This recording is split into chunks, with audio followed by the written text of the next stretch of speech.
ॐ शन्नो मित्रस्यं वरुणः शन्नो भवत्वरिः शन्न इन्द्रो बृहस्पतिः शन्नो विष्णुरुक्रमः नमो ब्रह्मणे नमस्ते वायो त्वमेव प्रत्यक्षं ब्रह्मासि त्वमेव प्रत्यक्षं ब्रह्म वदिष्यामि ऋतं वदिष्यामि सत्यं वदिष्यामि तन्मामवतु तद्वक्तारमवतु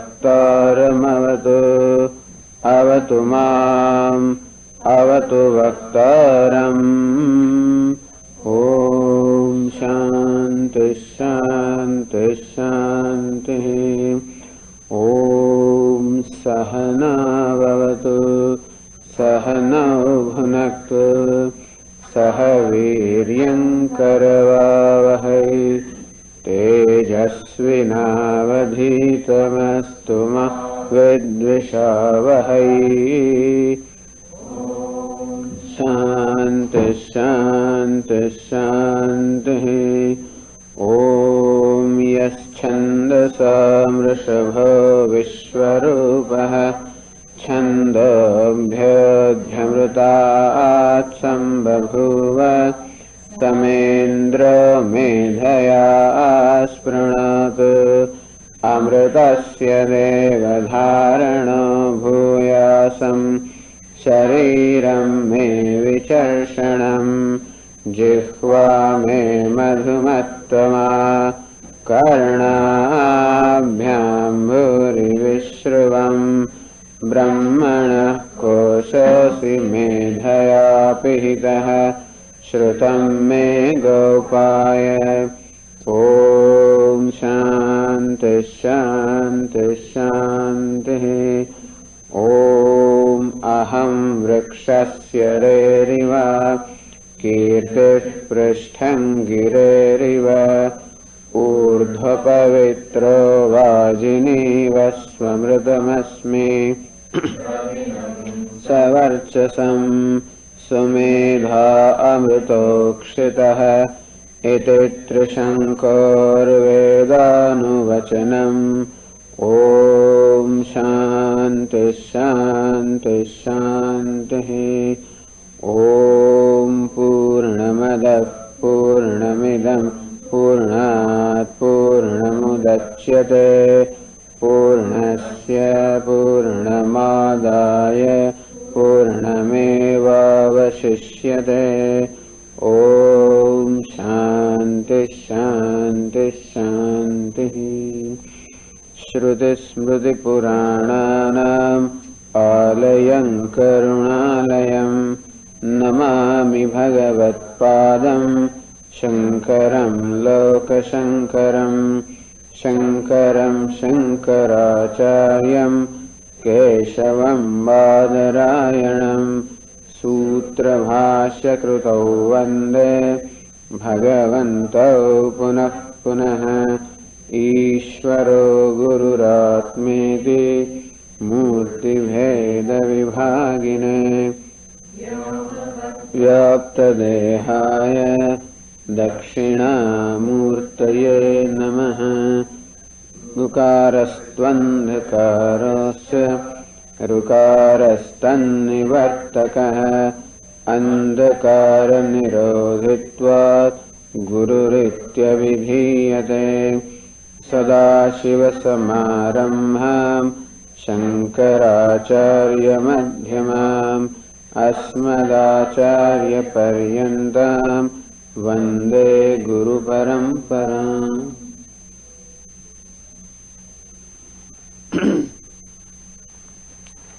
This text is called Paṃcadaśī.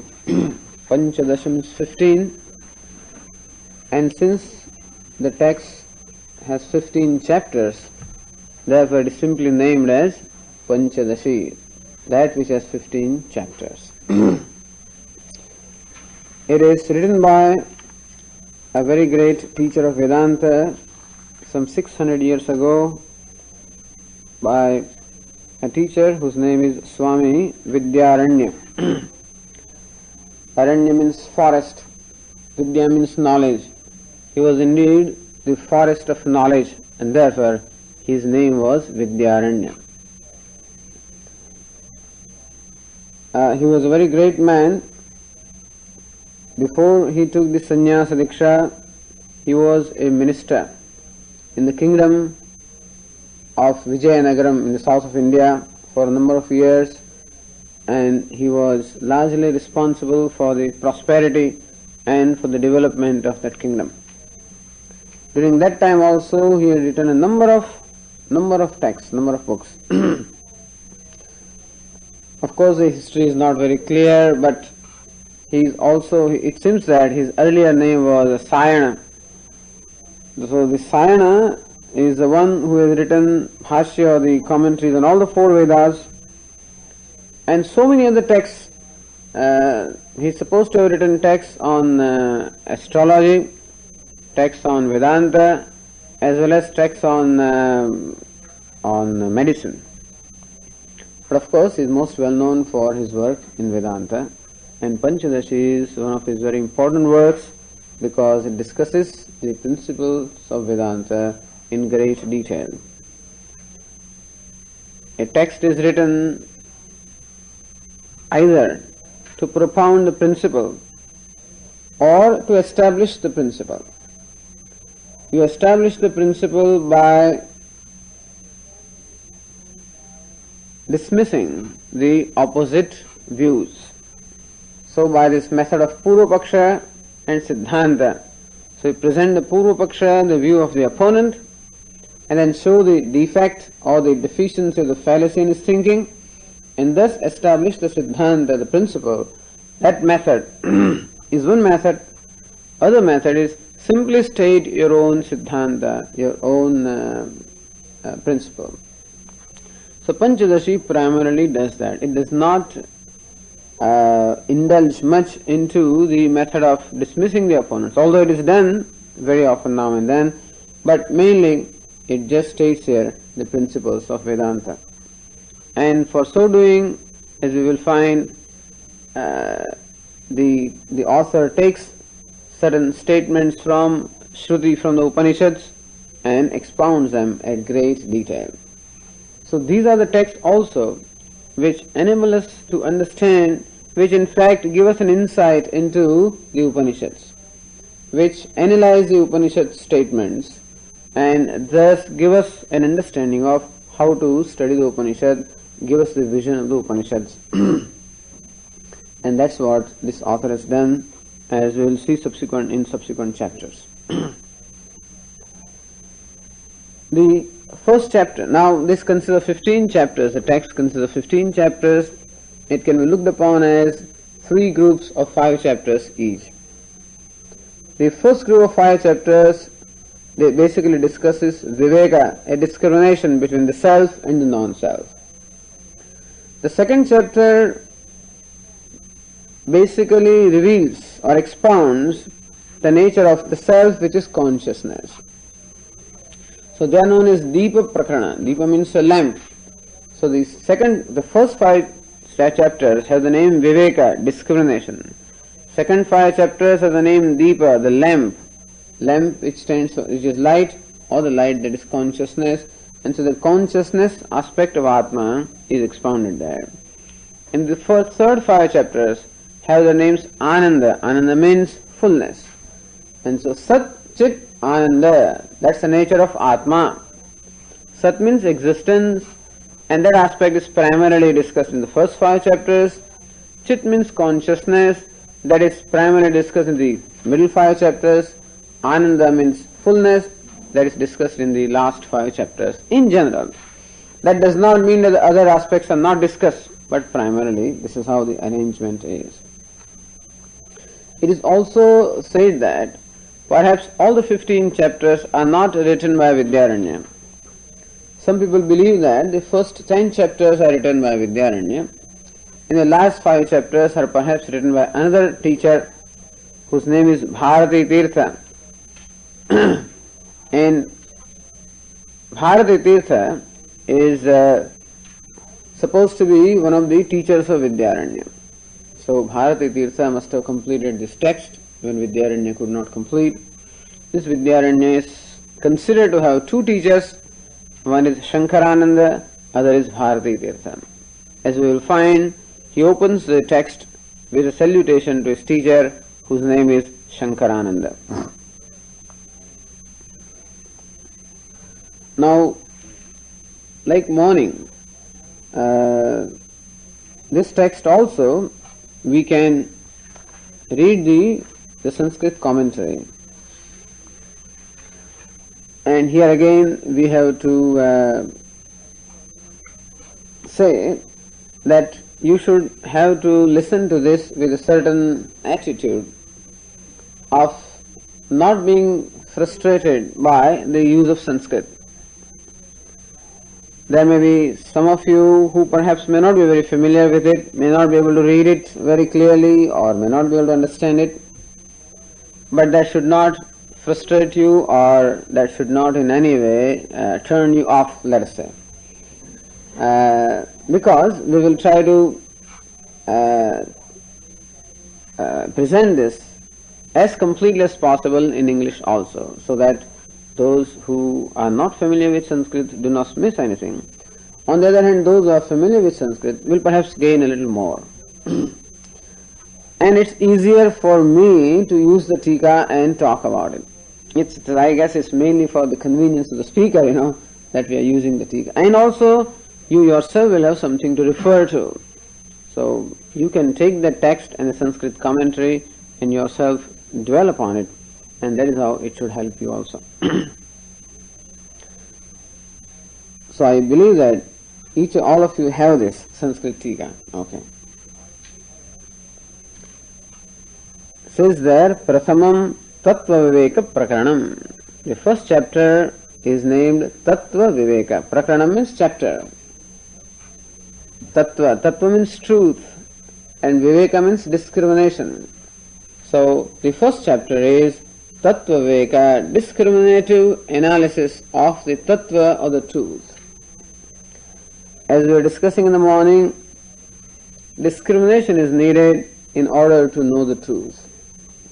Because the truth and the untruth, both of them are very intimately mixed up as though, and therefore it becomes necessary to be able to appreciate the truth in and through the untruth.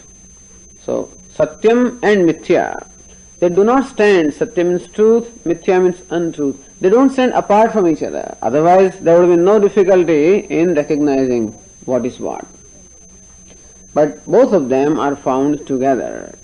In fact, Mithya or the untruth cannot exist unless it is supported by the truth.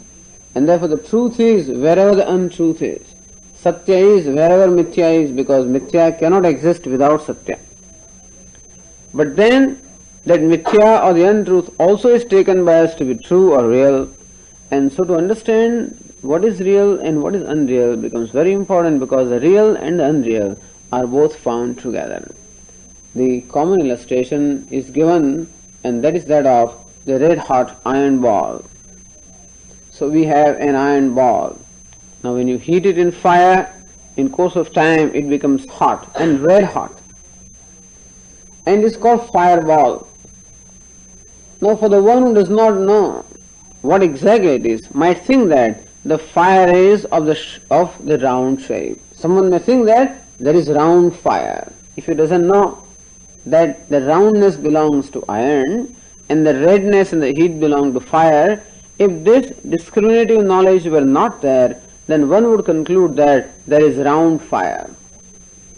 Well, fire actually doesn't have any form, but it seems to gain the form as though because of its contact with iron. Thus, the form that belongs to iron is as though imparted to fire, and the fire appears to be round. On the other hand, the iron gains an ability to burn. It is iron that appears red hot. So that burning capacity or the burning nature which belongs to fire is as though imparted to iron.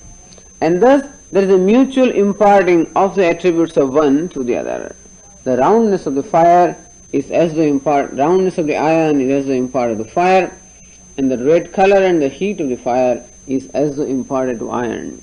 And if we do not know fire as fire and iron as iron, then we may conclude that here is round fire, which would be a wrong conclusion.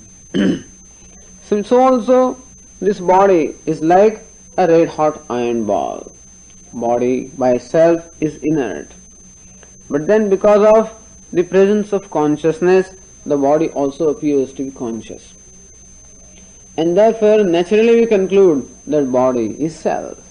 We know that that which is conscious is self. The body appears to be conscious, and therefore body also is taken to be self. And so also the sense organs and the mind and the intellect, all of them appear to be conscious. Because of being blessed by consciousness, and therefore we commit the error of taking them to be the self.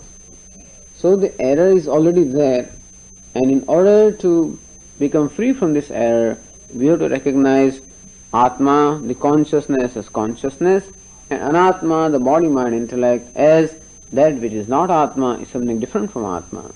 Thus this discriminative analysis or discriminative knowledge is essential. And that is the subject matter of the first chapter. Tattva Viveka. Viveka means the discrimination of the truth. Discrimination of the real from non-real, or Satya from Mithya.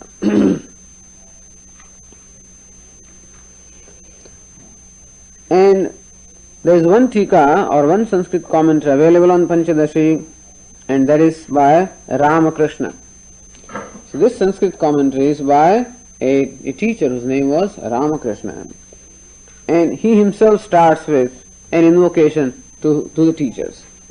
Says here, Natva Shri Bharati Tirtha Vidyaranya Munishwaro Pratyak Tattva Vivekasya Kriyate Padadipika.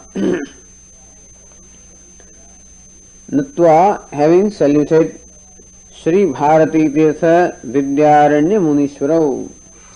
So this Tikakara himself offers salutations to the two teachers. Bharati Tirtha is the name of the person who is a teacher of Vidyaranya, and Vidyaranya is another teacher. He offers his salutations to both of them because this text is written by both of them. The first 10 chapters by Vidyaranya, the second 5 chapters by Bharati Tirtha. Why does he write the name of Bharati Tirtha first and Vidyaranya second? Because Bharati Tirtha is supposed to be the teacher of Vidyaranya, and therefore his name is mentioned first. Munishwara, both of them are Munishwara. Both of the Muni is a contemplative sage. Ishvara is the one who is most exalted among, so these two are the most exalted among the contemplative sages. And to them I offer my salutation. Having offered the salutations to them, and by offering salutations now, you place yourself in a position when, as we said, you acquire the grace of the teacher. To whoever you offer salutation, you acquire the favor. And so, in order to acquire the favor of these teachers, so that he will be blessed by the teachers, he will get the right kind of ideas and inspiration, and will be able to complete this text, he offers the salutations, and thus says Pratyak Tattva Vivekasya. This particular chapter, which is the Tattva Viveka Prakarana, Pratyak means the self, Kriyate Padadipika. He names his commentaries Padadipika. Deepika, Deepa means lamp. Deepika means a small lamp. What does a lamp do? Lamp illumines. Here he says this commentary is called Padadipika. It is a lamp which illumines Pada or the words. So the words of this text are illumined. The meaning is brought out. So he names his commentary as Padadipika, which brings out the meaning of the words of this text, Paṃcadaśī. And now he starts his commentary. Before discussing the first verse itself, he gives an introduction. He says, Praripsitasya granthasya avignena parisamapti prachaya gamanabhyam शिष्टाचार परिप्राप्तम इष्ट देवता गुरु नमस्कार लक्षणम मंगलाचरणम स्वेन अनुष्ठितम शिष्य शिक्षार्थम श्लोकेन उपनिबध्नाति अर्थात विषय प्रयोजने च सूचयति. What does the author accomplish in the first verse is what is stated here by the commentator. Praripsitasya prarabdhum ichchitasya. So, praripsitasya means that which is desired to begin, that which is desired to be commenced, granthasya, this particular text. So, this author Vidyaranya wants to commence or begin this text Paṃcadaśī. So Vidyaranya, who is desirous of beginning this text Paṃcadaśī, what does he desire? Avighnena parisamapti. So he desires that this text, the writing of the text, must take place without vighna or without obstacles. So with a desire to be able to compose this text without any obstacles, prachay gamanabhyam. What does an author desire? Not only he desires that his work be completed without obstacles, but he also desires that his work should be read. You are not merely content that you have written a book or published a book. Well, that you have written a book is not enough, it should be published. It is not enough that it is published, it should go to the right people. It is not enough that it goes to the right people, it should be understood by them. It is not enough that they understand, they should gain the knowledge. And they should gain the fruit of that knowledge. This much the author desires when he writes. And therefore it is said, first of all, granthasya parisamapti. He desires that this text must be completed without any obstacles. Prachay gamanabhyam. Prachay means prachara. That this particular text must spread among the seekers, and that they should be able to gain the benefit of this work. That also he desires. And for there also there should be no obstacles. Because we believe that everything can be done if there are no obstacles. And all we have to do is to remove the obstacles. And for elimination of obstacle into this process, Shistachara Paripraptam Ishtadevata Guru Namaskara Lakshanam Mangalacharanam. Mangalacharanam means invocation. Invocations are of different kinds. First is Namaskara Lakshanam, that you offer salutation. This is one kind of invocation. Ashirvadatmakam, that you pray for something. That's another kind of invocation. Vastu Nirdesha Rupam, that you point out the nature of reality. So these three ways you invoke the Lord. You invoke the Lord by just describing what the Lord is, or you invoke the grace of the Lord by asking for something, prayer, or you invoke the Lord by offering Him salutation. These are the three ways of doing invocations or Mangalacharanam. What is the nature of this Mangalacharanam? What's the nature of this invocation? Namaskara Lakshanam. This invocation is of the nature of Namaskara, or offering salutation. Salutation offered to whom? Ishtadevata Guru. He offers salutations to Ishtadevata. Ishtadevata means the deity who is worshipped, means the Lord, and Guru, the teacher. He offers salutations to the Lord as well as the teacher. Why does he do that? Where did he get this idea that this is what you should do? Why, in beginning of a work, that you should offer salutation in this manner? Where did he get this idea? It's a Shistachara Paripraptam. You don't find this in the Vedas or in other texts. But then you learn things from the books, as well as you learn a lot of things from the wise people. So the way they conduct themselves, from the conduct of the learned also, you learn a lot of things. So Shista means the learned people, like Vedavyasa, like Shankaracharya, and all these great people. We find that they also commence their work with the Mangalacharanam, with invocation. So the great text Mahabharata, which is written by Vedavyasa, begins with an invocation. Narayanam Namaskritya, offering my salutation to Narayana, Lord Narayana. Narayanam Namaskritya, Devim Saraswatim cha, offer my salutation to Saraswati. Narayanam namaskritya naranchaiva narottamam. I offer my salutation to Arjuna, the Nara. I offer my salutation to Saraswati. And then I commence this text. So this is the tradition among the learned, that they always begin with an invocation. And therefore, this Vidyaranya Swami also follows that tradition. Shishtachara paripraptam ishtadevata guru namaskara lakshanam mangalacharanam svena anushtitam.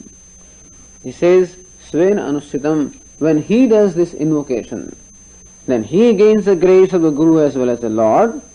At the same time, shishya shikshartham, shishyahapi evam kuryuhu. May the disciples also follow the same tradition. So teacher does it whether it is necessary or not, as you said. But then he does it in order to validate the current tradition. And the tradition is to always begin the work with an invocation. Vidyaranya Swami also does it so that his disciples also may do, and the same tradition may continue. Shlokena upanibadnati. In the first verse, this Mangalacharanam or invocation is done as a salutation to the teacher as well as the Lord. And in so doing, arthat, in so doing, Vishaya Prayojanecha Suchayati. He also indicates Vishaya and Prayojanam. Vishaya means the subject matter of the text, and Prayojanam, the purpose of this text. This you must have known, that it is customary that in the beginning of any text you must state what they call Anubandha Chatushtaya. The four things which are related to a text. And what are the four things related to a text? First is Vishaya. What is subject matter of the text? When you go to a bookstore, for example, going to a bookshop, then you will look for the subject matter in which you are interested. I am interested in psychology, or I am interested in philosophy, whatever. So they always have psychology, philosophy, language. This is Vishaya. The subject matter is first identified, and so I would only go to those books in which I am interested. Subject matter. Second is the Adhikari. Who is the one who is best fitted for that particular text? Whether he is a text meant for graduate students, undergraduates, high school students, or what. And so then we will see. So generally speaking, when we buy a book, we open and read the introduction. And we find what is it that is being discussed here. And what is the audience to whom this is addressed. So when you write your thesis or whatever you write, even write a letter, you always have in mind the audience to which this particular letter or this work is addressed. If I am that audience, well and good, otherwise the book will be no good for me. Suppose the book is written for graduate students and I happen to be just a high school student, then I cannot benefit from that book. So Adhikari, who is the fit student? I should not say fit student, but who is the one who will be most benefited from this? That also must be clarified by the author himself, so that we don't take the trouble of reading the whole book and then discovering that it is not meant for me. Then Prayojanam, the purpose. Why is this book written? Or what is it that you accomplish by study of this book? That Prayojanam is very important. So they say, Sanskrit in 30 days, then I know that by studying this book, I will be able to pass examination. That's the purpose. So purpose is to pass examination or secure a grade or some good grades. So that is called Prayojanam, or the purpose. Here also, what is the purpose of this text? To gain the knowledge of Brahman, to gain knowledge of Atma. Why? In order to gain moksha or freedom. That will be the purpose that will be stated. If you are not interested in that purpose, we will not bother about that book. Suppose someone says the purpose of this book is so that you can go to heavens. If I am not interested in heavens, I won't bother about the book. And the purpose is to gain liberation. Somebody is not interested in liberation. Some people are so happy with their life that they don't want liberation. They say we want to continue with this, and next birth also I want the same thing again and again. In that case, he will not be interested in that book. So Prayojanam, purpose is important. And the fourth is what they call sambandha, the relationship. In what way the content of the text are related to the purpose. Suppose moksha or liberation is the purpose, and this book gives me the knowledge of Atma. What should I do after gaining the knowledge of Atma so that I gain moksha? Is it necessary that I should meditate? Is it necessary that I should perform some rituals? Is it necessary that some processes I must go through before I gain liberation? Answer is no. The knowledge is a direct means for moksha, as it will be stated. And that way the sambandha or the relationship also must be clear. If this were a book of karmakanda or rituals, then the ritual may promise you heaven, but then merely knowledge of ritual is not enough. You must perform the ritual. Knowledge of food alone is not enough to appease hunger, but we must cook the food and eat it. Then alone the hunger will be appeased. So cookbook you have. What is sambandha, the relationship of the cookbook with the food? That after studying the cookbook, you must actually cook. So then the sambandha is of a different kind. Here on the other hand, the study of the text itself gives you the knowledge, which is a direct means for moksha. And so that kind of sambandha also will be indicated. In the first verse, as the Tikakara points out, Vishaya Prayojane Sujati, in the process of offering salutation to the Lord and the teacher, the author also accomplishes the indication of the subject matter as well as the purpose of the text. So with that much introduction, we can now read the first verse.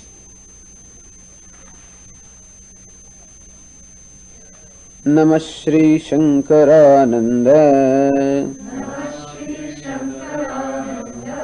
Guru Padambu Janmane Savilasa Mahamoha Grahagrasaika Karmane. Very good. Namaha, my salutations to Sri Shankarananda Guru Padambu Janmane. He offers his salutations to whom? Guru Padambu Janmane. So this is a compound which consists of so many words. Shri, Shankarananda, Guru, Pada, Ambu Janmane. Ambu means water. Ambu Janma, Janma means birth. That which is born in water is called Ambu Janman. What is born in water? Lotus. Of course, many things are born in water, but what we are interested in here, or what is indicated here, is lotus. So, Ambu Janmane, to the lotus, I offer my salutation. What kind of a lotus is this? Padambu Janmane. Pada means feet. To the lotus foot. To the lotus foot, I offer my salutation. It is not the lotus, the foot of the teacher, the feet of the teacher, which are comparable to lotus. So the lotus feet of my teacher, I offer the salutation. Who is the teacher? Guru Padambu Janmane, the lotus feet of the teacher. And who is the teacher? Sri Shankarananda. Shankarananda is the name of the teacher. To my teacher, who is Shankarananda, to his lotus feet, I offer these salutations. What is the nature of this teacher?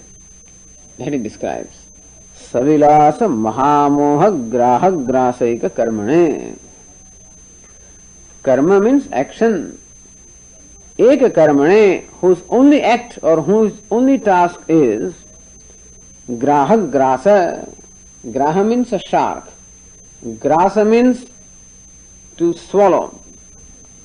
So this teacher is the one whose only act or whose only job is to swallow the shark. Shark which swallows everything, this teacher is the one who swallows his very shark. What is the nature of the shark, So Mahamoha. The shark is Mahamoha. Moha means aviveka, non-discrimination or error or delusion you might call it. Ignorance. Mahamoha. This great delusion, which is of the nature of samsara. So my teacher is the one who swallows the shark of this great delusion. That is avidya, the ignorance. Not only ignorance, but the products of ignorance. Savilasa. Vilasa means play. This ignorance has a great play. Ignorance has so many effects. Ignorance results into ahankara, the sense of individuality. Mamakara, the sense of mindness. Raga, dvesha, likes and dislikes. All of this is army or the progeny of this ignorance. You know, in Ramayana, this Ravana is there. The hydra-headed, this demon. He has his brothers and he has his sons and he has a big army. Then you can destroy this Ravana when you destroy his army first. Otherwise you cannot destroy him. He is protected by all this. And so also this demon of ignorance can be destroyed when you first destroy his army. What are his armies? Raga dvesha. Ahankara, mamakara, raga, dvesha, abhinivesha, the fear, likes, dislikes, fear, the sense of possession, the sense of individuality, all these are the products of ignorance. My teacher is, and this ignorance along with all its products is compared to a shark. My teacher is the one whose only job is to swallow this very shark along with all its effects or all its progeny. To the lotus feet of such a teacher, I offer my salutation. Now, the Tikakara explains this verse. First of all, he explains the word Shankara. Because the name of the teacher is Shankarananda. Shankarananda, as you know, consists of two words, Shankara and Ananda. What is the meaning of the word Shankara? It says here, Sham karoti iti Shankaraha. Sham means Sukham. So, Sham karoti, Sukham karoti. One who brings about happiness, one who brings about auspiciousness is called Shankara. Sham means happiness or auspiciousness. One who brings about happiness is called Shankaraha. Who is the one who brings about the happiness really? Sakala Jagad Anandakara Paramatma. Who is the one who in reality brings happiness? The Lord, Paramatma. Sakala Jagat Anandakara, one who brings about happiness for the entire creation. Even though we may feel that the happiness comes from a particular object, so when we experience something that is liked by us, then we feel happiness. But that happiness comes from where? Not really from that object. Although it looks as though the happiness comes from the object that is desirable, but in reality, happiness comes from where? From the self, from Paramatma. And therefore, it is Paramatma, it is the Lord, who in fact gives us happiness through the agency of different objects. Object is inert, little, insignificant. What capacity does it have to give me happiness? No. Who really gives me happiness? Paramatma, the Lord. He gives me happiness. And so, and the Tikakara quotes here a statement from Taittiriya Upanishad, Esha Hyeva Anandayati. Esha hi eva Anandayati iti Shrutehe. So Taittiriya Upanishad says, Esha Paramatma, this Paramatma indeed, he is the only one who Anandayati, Sukhayati, who makes people happy, who gives happiness to the people. As Taittiriya Upanishad said, Raso Vaisaha, Rasaguhyevayam Labdhanandi Bhavati, Kohyavanyat Kafpranyat, Yadesha Akasha Anando Nasyat, Esha Hyeva Nandayati. Saha, that Paramatma is the nature of Rasa. Rasa means happiness. Swami gave somebody name Rasa. And somebody name was Sara, So, Rasa means happiness. Raso Vaisaha, the Lord is of the nature of happiness, nature of Ananda. And Rasaguhyevai Labdha Nandi Bhavati. A person becomes happy whenever he gets that rasa or joy. And who is the one who gives us joy? It is the Lord who always gives us joy. Indirectly through the objects or directly when we have the knowledge. But the source of happiness always is only one, and that's the Lord. So, Shankara. Shankara means one who brings about happiness. And who is that? Paramatma. That's the one who really brings about happiness. So Shankara means Paramatma, the Lord, or Param Brahma. Okay, now this name Shankarananda has two words, Shankara and Ananda. What is Ananda? The Tikakara explains, Ananda Niratisha Premaspadattvena Paramananda Rupaha Pratyagatma. So Ananda is the self. Shankara is Brahma or Paramatma. Ananda is self. As will be explained in this very text itself, that self is of the nature of Ananda or happiness. Why do we say that? Because it is dear to me. Wherever there is love, there must be happiness also. I would only love that which makes me happy. Nobody would love something that makes us unhappy. We would only love that which makes us happy.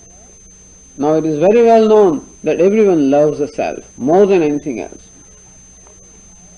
Atmanastu kamaya sarvam priyam bhavati. Whatever is dear only because it is the self that is dear. Well, this is going to be discussed in the very text, this text in the last 5 chapters. But you know the very famous dialogue between Yajnavalkya and his wife Maitreyi. Now Yajnavalkya says, when he calls his 2 wives Maitreyi and Katyayani, these are the 2 wives of Yajnavalkya. He calls them one day and says, well, I am now going to leave the house.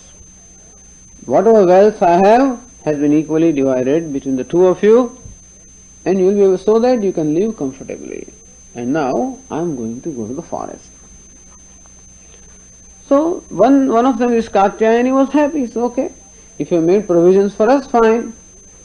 But the other one, Maitreyi, was very intelligent. She says, you are going to forest for what? Well, I renounce everything. I want to be a wandering monk. Why? So that I will revel in happiness. So this wife says, Maitreyi, that's interesting. You are giving us the wealth, saying that we will be happy. Which very wealth you are renouncing for becoming happy, you see? You are renouncing this very wealth for becoming happy, and you are telling us that you remain happy with this wealth. If there was happiness in the wealth, then why are you renouncing it? And therefore, this doesn't seem to be right. Can you give me, is this wealth going to give me amrutatvam or give me a lasting happiness? Please tell me. Is this wealth going to give me lasting happiness? Yajnavalkya says, no. Amrutatvasya nashasti vittena. By wealth, you can never get immortality or lasting happiness. Maitreyi says, well, that's what I want. And therefore, please tell me that by which I can gain lasting happiness. Yajnavalkya was immensely happy. He says, you've always been very dear to me, but right now you are particularly dear to me. Please sit down here and I will tell you what it is. And thus he starts teaching her. And then he says, hey Maitreyi, don't you think that the wife is dear for the sake of wife? Then what? He says, it is for the sake of the Atma. She would ask, aren't we dear to you? He says, well, you're dear to me, all right, but not for your own sake. Navare jaya kamaya jaya priyam bhavati atmanastu kamaya jaya priyam bhavati. It is not for the sake of wife that the wife is dear, it is for the sake of Atma that the wife is dear. That may be with you, but I love you definitely, she says. Navare patihu kamaya patihi priyo bhavati atmastu kamaya patihi priyo bhavati. It is not that the husband is dear for the sake of husband, it is for the sake of Atma, the self, that the husband is dear. And then Yajnavalkya lists lots of things there. It is not for the sake of wealth that the wealth is dear, it is for the sake of Atma. Not for the sake of son that the son is dear, for the sake of self. And ultimately says, it is for the sake of Atma that anything is dear. Because Atma is dear. One always loves oneself. And whoever or whatever reflects that self also becomes an object of love. Moment that thing or being stops reflecting the self, it no more remains an object of love. And so Atma, the self, is always the object of love. It says, Niratishaya premaspadattvena. And how much love do I have for myself? Is there a limit? Would I say that where I love myself during morning, I don't love in the evening. Or I love during Mondays and Wednesdays and Fridays, but not on the other days. Or I love myself when I am in the home, but not when I am outside. It is unconditional love. Love for myself.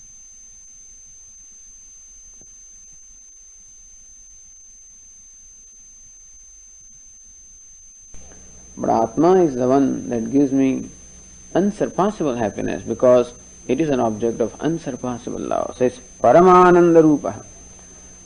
Niratisha Premaspadattvena Paramananda Rupa. Atma is the nature of Param Ananda, limitless joy. And so Ananda means Atma. Because Atma is of the nature of limitless joy. Why do we say that? Because Atma is the very basis for the love. Atma is the very locus of unsurpassable love, and the Atma is the source of unsurpassable happiness. So Ananda means Atma, the self, Pratyek Atma, the indwelling self. Pratyek. Pratyek is an interesting word, Pratyek means what? Prati and Ansh. Pratikulyana Anjati. So that which goes in the reverse direction is called Pratyek. The whole world is limited. Whole world is inert. Whole world is of the nature of sorrow, to say. That which is just opposed to that which is of the nature of Ananda, that which is conscious, that Atma, it always goes in a direction opposite to that of the creation. So it's called Pratyek. Pratyek means Pratyekata means indwelling self, inner self, the self. So very interestingly, this Tikakara explains here, the commentator, how Shankara, that word means Lord or Paramatma, and Ananda means the self. Why is Ananda the self? Because Ananda as a self is the object of love, and therefore it is of the nature of happiness. So Shankarananda, the two words, Shankara means Param Brahma, Ananda means Atma, and thus it shows the identity between Brahma and Atma. The very word Shankarananda. That he explains here. Shankaraschasav Anandascheti Shankarananda. That which is Shankara as well as Ananda is called Shankarananda. Pratyek Abhinna Paramatma. So this Shankarananda is enjoy what they call Samanadhikaranyam. They are in the same locus. And so there is an identity between Shankara and Ananda. So Pratyek Abhinna Paramatma. Paramatma, the Lord, or Param Brahma, who is non-different from the self. So Shankarananda is both Param Brahma as well as Atma. Sa eva Guruhu, that happens to be the name of the teacher. So Shankarananda on one hand reveals Brahma, it reveals Atma, it reveals the identity between the two, as well as it reveals the very teacher, because that's the name of the teacher. Sa eva Guruhu. Why do you call him Guru? Why do you say that Shankarananda is Guru? That person who is named Shankarananda, how do you say he is Guru? But who can be called Guru? He quotes here a statement as to who is a Guru. Says, Paripakvamalayetan utsadana hetu shaktipatena yojayati paretatve sadikshaya acharya murtistha iti agamat. This kind of a traditional statement is there. That Shankarananda, who is the Lord, is also the Guru. Because it is the Lord who appears before us in the form of the teacher. And therefore my teacher is the same Lord. Because it is Lord who appears in the form of teacher. How do you say that? Says here, see, last word is there, Acharya Murtistha. Acharya means the teacher. Murti means a form. So one who obtains in the form of the teacher, Acharya Murtistha, the Lord, what does he do? Paripakvamalahayetan utsadana hetu shaktipatena yojayati paretatve. Paretatve yojayati. One who joins or connects or teaches about the parampara tattva, that's the truth. Dikshaya, by diksha, by mantra diksha, or by teaching. So the one who through the agency of teaching initiates the people, initiates the students into paratattva or into the limitless, the truth that is limitless. Paratattva means supreme reality. Well, we don't like this kind of words here anyway. So paratattva means that which is limitless and that which is truth. One who initiates his disciples into this, the truth that is limitless. How? Dikshaya, by teaching, by upadesha. And how does he do that? Shaktipatena, by Shaktipata. So by imparting the power, the guru or the teacher imparts a power to the students, power to the disciple. And what does that power do? Utsadana hetu Shaktipatena. That power which destroys all the obstacles. What are the obstacles? Obstacles in the path of knowledge. What are the obstacles? Ignorance is an obstacle. Doubt, another obstacle. Error, another obstacle. These are the obstacles in the path of knowledge. The teacher, by the upadesha or the teaching, imparts that ability to the student with which he is able to eliminate all the obstacles and thus able to gain the knowledge. Who are those disciples? Paripakva malahaye. Those disciples who are paripakva malaha, whose mala or the impurities have been largely removed. So those disciples who are of the nature of, who enjoy a pure heart, to them this teacher initiates into this knowledge and gives them the ability to overcome or destroy all the obstacles and thus gain the knowledge of the truth. Who does this? The Lord does it. In what form? Acharya Murtistha. The Lord who obtains in the form of the teacher, teaches or gives the upadesha to the disciples, initiates them into the knowledge of this truth and enables them to eliminate all the obstacles which are there in the path of the knowledge and thus enables them to gain the knowledge of the truth. This is what the Lord does, Lord in the form of teacher. Therefore, Shankarananda, which means Lord, alone is my teacher, because that Lord alone appears in the form of my teacher and dispels the darkness of ignorance. That's why Tikakara says, Saiva Guru, Shankarananda himself is Guru. So Sri Shankarananda Guru. So Shankarananda eva Guru. Shankaraschasavananda Shankarananda. Shankarananda eva Guru. Shankarananda Guru. Okay, then he proceeds to explain. Sri Shankarananda. Sri means Lakshmi. So Sri means wealth, or Sri means power, Sri means prosperity, or Sri also means knowledge. So Sri Shankarananda, he explains that Sriman Chasav Shankarananda Guruschaiti Sri Shankarananda Guruhu.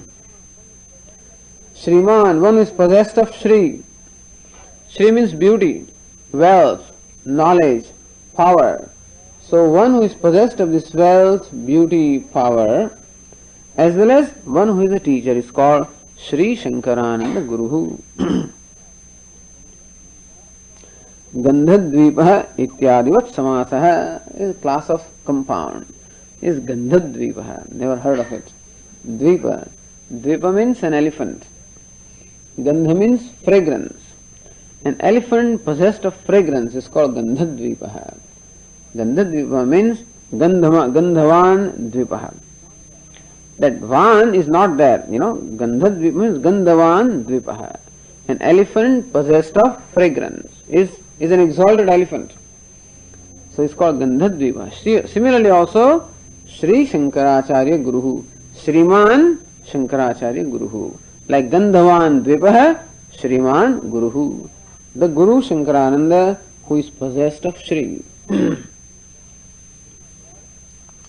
Shri means what? Aishwarya. Shri means wealth. Shri means Aishwarya. What is the nature of Aishwarya? Says the Tikakara, Anena Shri Groho Animadi Aishwarya Sambandhatvam Suchitam. He says, my teacher is possessed of all the powers. Shri means power. You know, the Yoga Shastra talks about different powers of siddhis. Anima, Garima, Lakhima. By the power of yoga, you can become of the size of an atom. Or you can become big, you become heavy, you can become light. Have you heard of all this? So these are the kind of powers that they're talking about in Yoga Shastra, with which I am not concerned. But anyway, he says, my teacher is the one who possesses all these powers. Shri means, it stands for all the siddhis or powers. So, anena Shri Guroho Animadya Ishwari Sambandhatvam Suchitam, that the Guru is the one who possesses his powers, so that he has the ability to help the students. After all, if you want to help the disciples, you must have some power, you must have some ability. Love is a great thing anyway. Love itself is a great force. Knowledge is not a great force. And so something the teacher must have by which he can bless the students. So by using this attribute Shri, here the Granthakara says that my teacher is the one who is possessed of the abilities to bless the students with knowledge. Whatever is required, whatever obstacles are there on the path of the student, the teacher is able to remove them.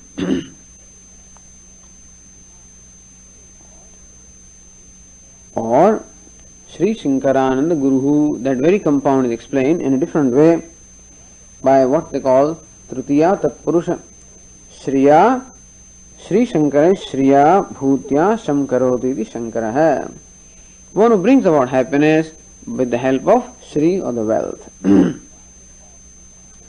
Dhatuh Parayanam iti Shrutehe. He again quotes from Brihadaranyaka. See, this first few verses have all these elaborate tikas. Don't think that this is how it is all along. It's much simpler later, okay? So, but to begin with, he expresses a lot of his panditya, a lot of his scholarship. So the tikakaras also have, to prove their existence, and therefore, so he shows a lot of his scholarship. But don't think that this is how it's going to be all along. Subsequently, it's going to be pretty simple. But anyway, here this Sri Shankara is explained differently. Shriya Shankara hai, Shriya Shamkarodi, one who brings about happiness by his wealth or by his power. So one is possessed of power, or one who brings about happiness by his power. Ratir Dhatuh Parayanam or Ratir Dhatuh Parayanam. Rati means Karma Phala. Dhatuhu means one who is Karma Phala Data. Means Ishvara, the Paramatma. Parayanam, this Guru is the Parayanam. Param Ayanam, the very abode of this Karma Phaladata. Who is the teacher? Teacher is where the Karma Phaladata, the giver of the Karma Phala, the Lord dwells, is a Guru. And that is why he says that the Shankarananda is indeed my Guru. Or Ratihi. Ratihi means Bandhuhu. Dhatuhu means the giver. So one who gives charity, the Lord becomes his very bandhu, he becomes his very friend, he becomes his very parayanam, the supreme abode, and so also the Guru becomes a very friend of the disciples, as well as becomes their goal, and that also the Guru blesses the students. Anena, the Tikakara continues, Shri Guroho Bhakta Ishta Sampadane Samartham Suchitam Bhavati. The idea is that the Guru is capable, the teacher is capable of bringing about the desirable end for the disciples. What is the desirable end? Freedom. What's the means of that desirable end? Knowledge. So Guru is the one who is capable of imparting knowledge or making the student gain the knowledge. That capacity the Guru has. And that capacity is, or that ability is indicated here by the word Shri. So in this much commentary is explained, Shri Shankarananda Guru. This much is explained in all this. Then Padambu Janmane. We said Pada means feet. Ambujanma means lotus. It's a lotus feet. That's what he explains further. Tasya guroho padau eva ambujanma kamalam tasya namaha prahvi bhava astu. So Guru Padambujanmane, Guroho Padambujanmane. What is Padambuja? Padambuja means lotus feet. Padav eva ambujanma. The feet themselves are the lotus. Not the lotus of the foot, but then the foot which itself is lotus. It's very usual in the scriptures, in the tradition, to compare the feet with lotus. Feet of the Lord are compared with lotus. Feet of the teacher, feet of anything that we have reverence for is compared to lotus, because lotus is pure. Lotus indicates purity, beauty, fragrance, knowledge. And so Guru stands on his feet. Guru abides in knowledge, and therefore the feet are also compared to lotus. Beautiful, fragrant, blessing. That which gives me fragrance, which gives me lotus always is also cool to touch. So that which gives me coolness, which eliminates my santapa, the heat. So the suffering, just as anything that is cool to touch eliminates the heat, here the lotus feet of the teacher eliminate my suffering. The heat of suffering is eliminated by the touch of the lotus feet of the teacher, and therefore also the feet are compared to lotus. And lotus also stands for knowledge. Because knowledge always is pure. Lotus is pure.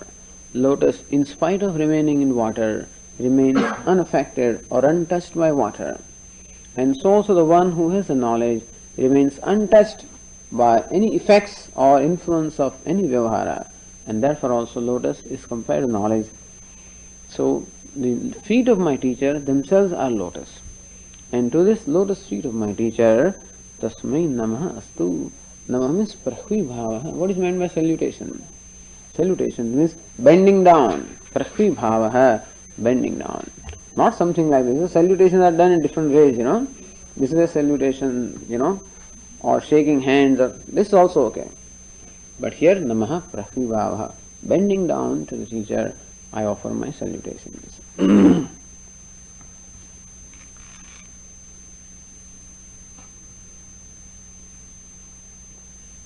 Okay. Further we discuss tomorrow.